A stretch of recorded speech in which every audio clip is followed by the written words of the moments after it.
Кутмантан кадырлуу телекөрүүчүлөр, жаңырган жаңы жума менен катар эле Ала Тоо 24 маалыматтык каналы өз ишин баштап турган учуру. Бүгүн дүйшөмбү, ишиңиз илгери болуп, жагымдуу маанайда улансын. Кызматта мен Тутан Мелисов алдыдагы мүнөттөрдө чогуу болуп, лайв студиябызга чакырылган коноктор менен маек курууга даярбыз. Ден соолук кадырына жетүү, аны сактоо да өзүбүздөн. Өзүңө кароо, таза жүрүү, сууктан этият болуу, убагында тамактануу, убагында уктоо, булар биздин ден соолукка кам көрүүбүз, өзүбүздү ар кандай оорулардан сактап, алдын алганга жардам берери талашсыз. Бирок ошол эле учурда дүйнөнү каптаган коронавирус илдети бүгүнкү күндө басаңдаганы менен айрым өлкөлөрдө экинчи толкуну башталганы маалым болууда. Мына ушул илдет канды коюлатып жиберет экен, аны алдын алыш керек экен деген дагы жарандар учурда көп болуп, дарыгерлердин кеңеши жок эле дарыканалардан кан суюлтуучу дары-дармектерди колдонуп жатышканы айтылууда. Бирок бул канчалык деңгээлде кооптуу? Чындыгында кан суюлтуучу дарылар коронавирус илдетинен коргойбу? Мына ушул суроолордун тегерегинде сөз кылуу алдында турабыз. Студиябыздын коногу Республикалык кан тамырлар борборунун жетекчиси профессор Намазбеков Мамбет агайыбыз. Саламатсызбы? Саламатсыздар. Хош келипсиз агай. Рахмат. Мына биз жогоруда айткандай эле коронавирус илдети канды коюлатып эткен, аны алдын алууда мына дарыгерлердин көзөмөлү жок эле дары-дармектерди сатып алып ичип аткандар учурлар болуп атат. Негизи ушул кан тамыр деген эмне, ушуга бир аз дарыгер катары, профессор катары токтолуп кетсеңиз. Эми кыскача айтканда кан тамырлар деген эмне? Кандай функциясы бар? Ошондон баштайын. Себеби дегенде адамдарда 3 кан тамыр болот. Эң биринчи артериалдык кан тамыр деп коет. Ал жанакы бүт организмге тамактарды жеткирет да. Экинчи кан тамыр бул вена кан тамыры дейт. Вена кан тамыры болсо бүт организмден чыккан уу заттардын баарын бүтүн чогултуп, дегенде бөйрөккө, андан кийин боорго алып келип тазаланып, андан кийин өпкөгө барат дагы, өпкөдөн кислород менен алмашып кайра жүрөккө кирет. Үчүнчү кан тамыр болсо, бул вена деген лимфа деген кан тамыр. Лимфа деген кан тамыр болсо, бул өзү ак түстө болот, беркидей кызыл эмес, кара кочкулдуу эмес, ак түстө болот. Бул инфекция менен күрөшө турган кан тамыр да. Эми көпчүлүк байкадамдар билбейт. Мисалы үчүн адамда күнүнө суткасына 10 тонна кан айланат.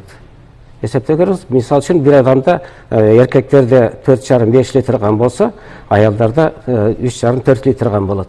А суткасына 10 тонна кан айланат. Ошонун баарын биз көтөрүп жүрөбүз да, негизичи.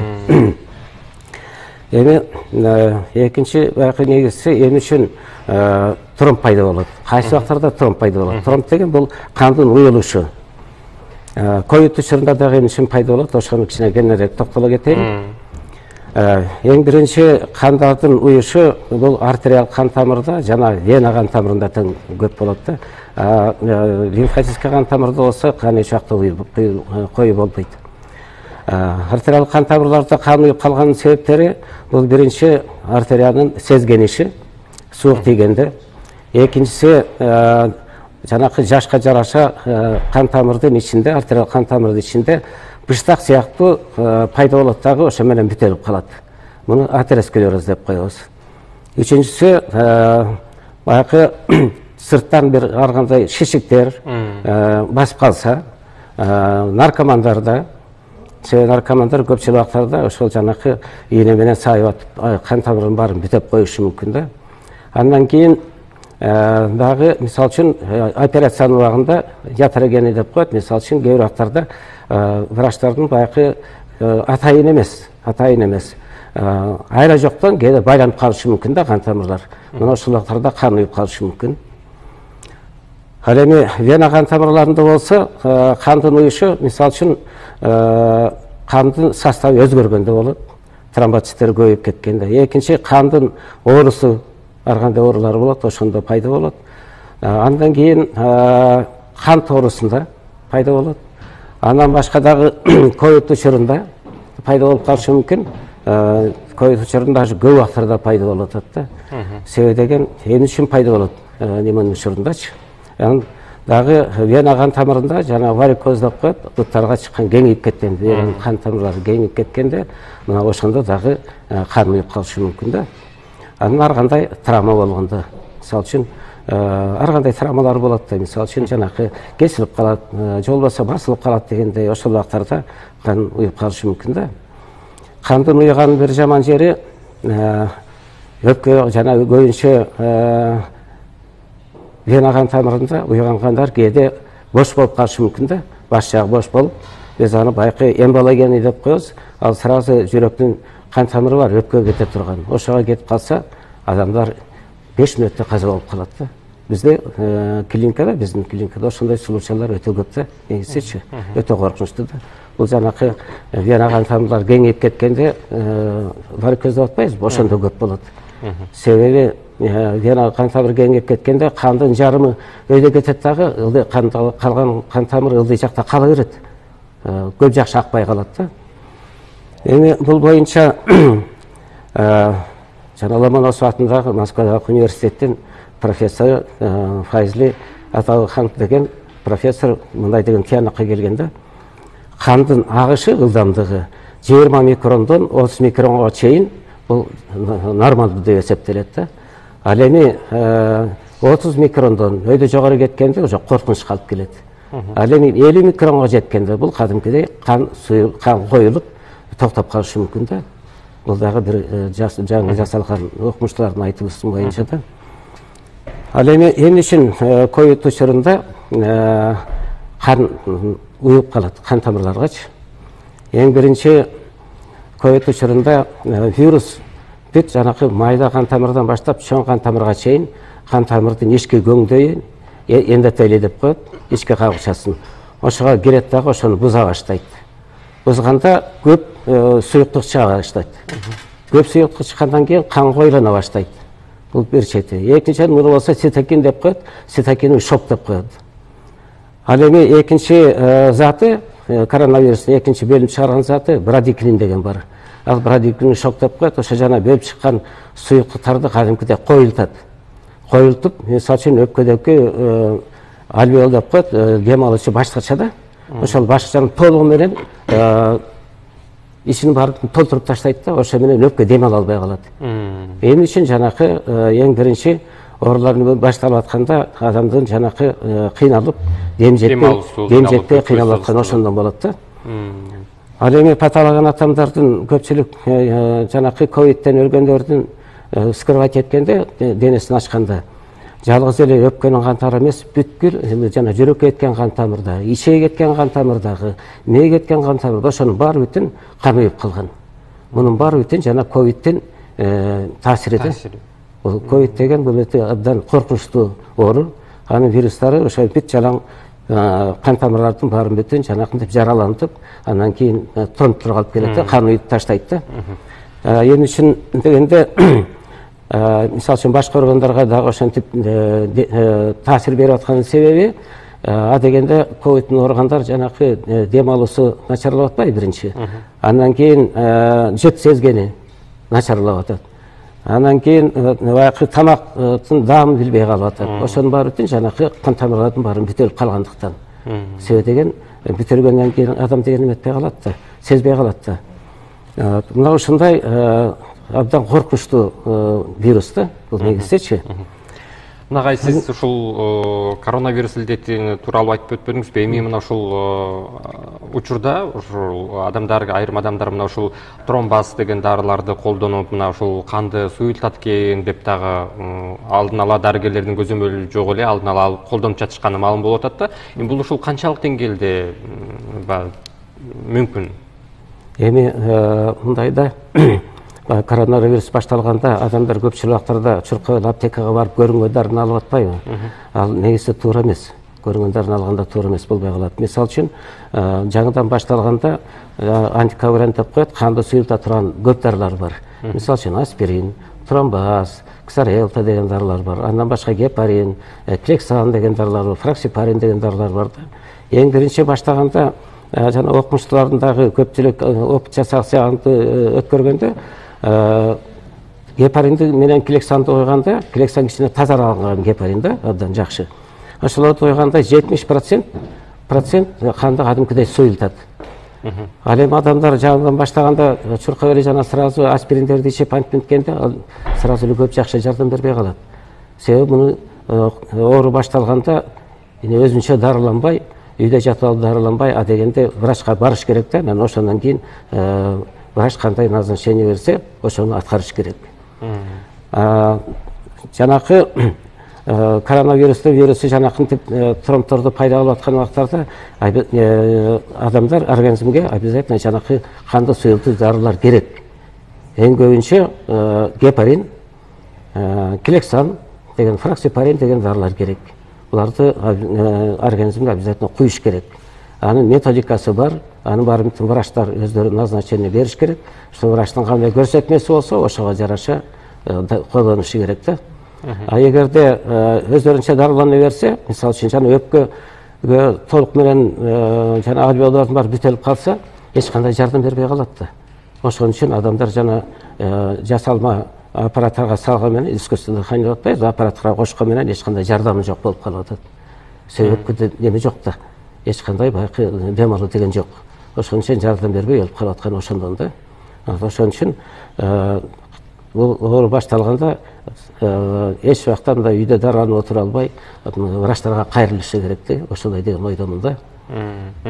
Эми мына ушул жогорудагы сиз айтып өткөн дарылар канды суюлтуп, анан чындыгында ошол ооруларды, коронавирус илдетин алдын алууда жардам бериби чындыгында? Мына ушул сиз жогоруда атап өтүп өттүңүзбү бир канча дарыларды? Эми алдын алуу үчүн, ошо жанакы кан уюп калбаш үчүн адамдар тромбоаз деген дары бар, аспирин деген дары бар. Ошо дарыларды клексан деген бирок укол менен азырынча кереги жок. Жанакындай таблетка өңдөнгөн дарыларды ичсе все болот да.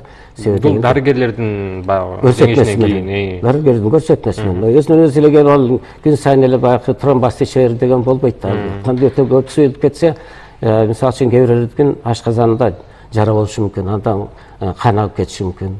Көп кан агып кетсе, өлүмгө да дуушар болуп калышы мүмкүн. Ошон үчүн эч убакта мындай өзүнчө кылып туруп дары ичпеш керек. Дарыгердин көрсөтмөсү менен гана ичиш керек да. Анын да өзүнүн ичүү ыкмасы бар да, кандай иче турган ыкмасы бар да. Мисалы үчүн тромбозду болсо күнүнө бир маал ичсе болот. Же болбосо аспирин дегенди бар, ошону бир маал ичсе болот. Так, баягы кандан чамча суюлуш үчүн. Бирок ошо ичип атканда дагы кандын составы кандай болуп атат, ошону лаборатория аркылуу текшерип туруш керек.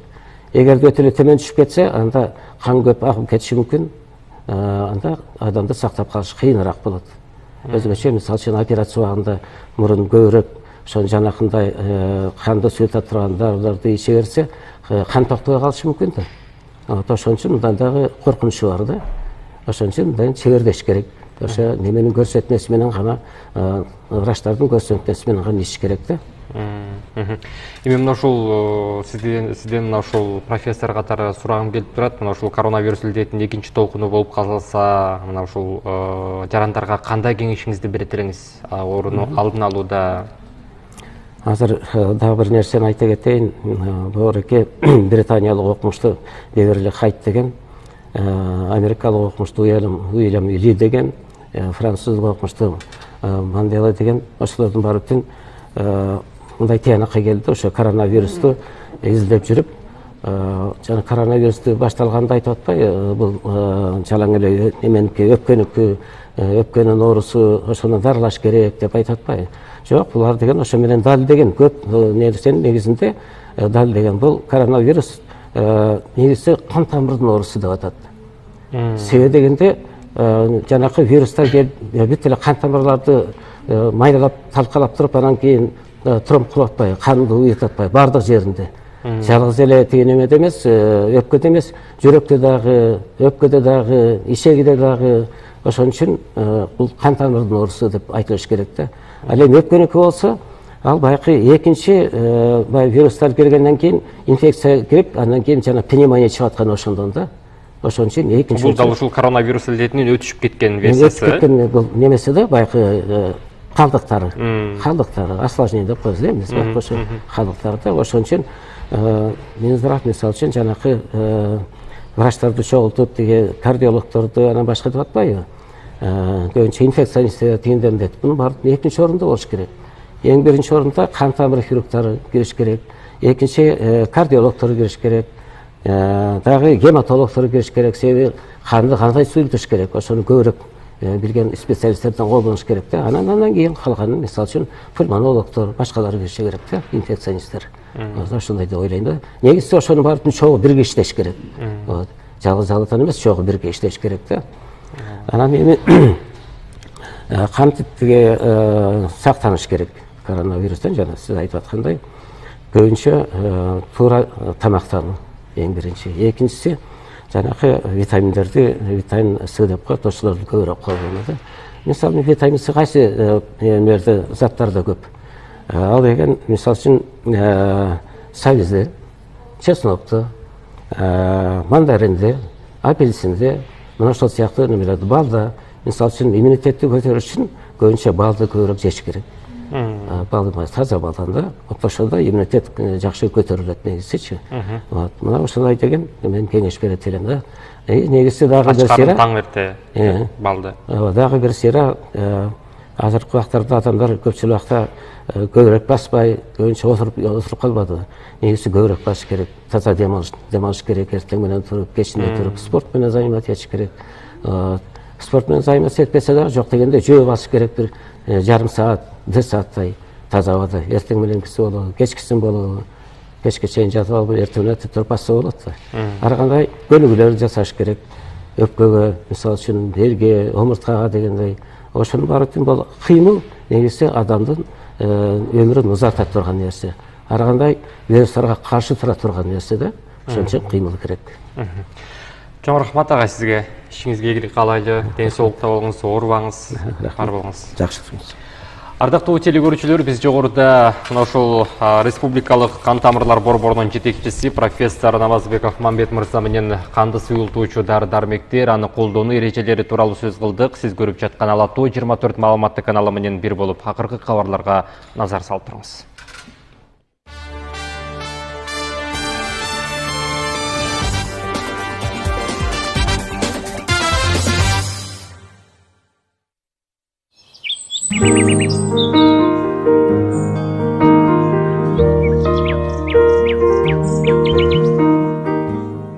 Дүйнөлүк саламаттык сактоо уюмунун сунуштарына негизделген жаңы COVID-19 коронавирустук инфекциясы тууралуу фактыларды жана мифтерди талдап көрөлү. Жаңы коронавирус илдети менен улгайган адамдар гана оорушат деген сөз чынбы? Же жаштардагы бул инфекцияга кабылышабы? Жаңы коронавирус илдетин бардык курактагы адамдардын өкүлдөрү жуктуруп алышы мүмкүн. Бул илдеттин оор формасын жуктуруп алуу тобокелдигине улгайган курактагы адамдар жана буга чейин астма, диабет, жүрөк кан тамыр оорулары менен ооругандар кабылышы мүмкүн. Дүйнөлүк саламаттык сактоо уюму бардык курактагы адамдарга ооруну жуктуруп алуудан сактануу үчүн чара көрүүнү сунуштайт. Мисалы, колдун гигиенасын жана жөтөлүү гигиенасын сактоо аркылуу. COVID-19 илдетин токтотобуз.